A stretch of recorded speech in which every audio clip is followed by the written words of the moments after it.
Hi friends, fruit salad recipe.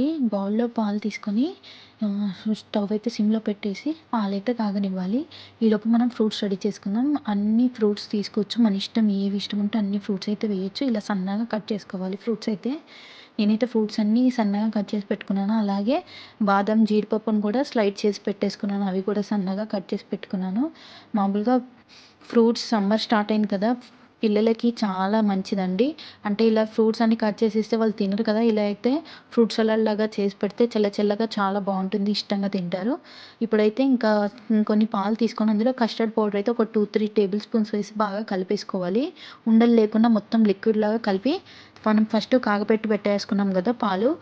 పాలు కాగిన తర్వాత ఇందులో అయితే ఆ కస్టర్డ్ కలిపి పెట్టుకున్న లిక్విడ్ వేసేసి అందులోనే షుగర్ కూడా యాడ్ చేసేసి బాగా కలపాలి. ఇది కొంచెం చిక్కబడేలాగా పొయ్యి మీద సిమ్‌లోనే ఉంచి కలుపుతూ ఉండాలి.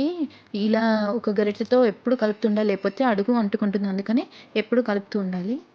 తర్వాత ఇందులో మనం ఫస్ట్ స్లైడ్ చేసి పెట్టుకున్న జీడిపప్పు అవన్నీ వేసి వాటిని కూడా బాగా కలపాలి. ఇవన్నీ బాగా కలిపి మూత పెట్టి స్టవ్ ఆఫ్ చేసేసి ఇదంతా కొంచెం చల్లారనివ్వాలి. ఇదంతా చల్లారిన తర్వాత మనం ఫస్ట్ కట్ చేసి పెట్టుకున్న ఫ్రూట్స్ ఉన్నాయి కదా! అవన్నీ కూడా ఇందులో యాడ్ చేసేసి బాగా కలిపేసుకోవాలి. ఇందులోనే నేను కొంచెం ఫ్రెష్ క్రీమ్ కూడా యాడ్ చేశాను. ఫ్రెష్ క్రీమ్ వేయడం వల్ల చాలా టేస్టీగా ఉంటుంది. క్రీమీగా చాలా బాగుంటుంది. పిల్లలు చాలా ఇష్టంగా తింటారు. ఇంకా దీన్ని ఒక 1 అవర్ ఫ్రిడ్జ్‌లో పెట్టేసుకొని చల్లగా సర్వ్ చేస్తే చాలా ఎంజాయ్ చేస్తూ పిల్లలు, పెద్దలు అందరూ తినొచ్చు. చాలా బాగుంటుంది. ఓకే ఫ్రెండ్స్, ఒకసారి ట్రై చేయండి. Thank you for watching. Like, share and subscribe.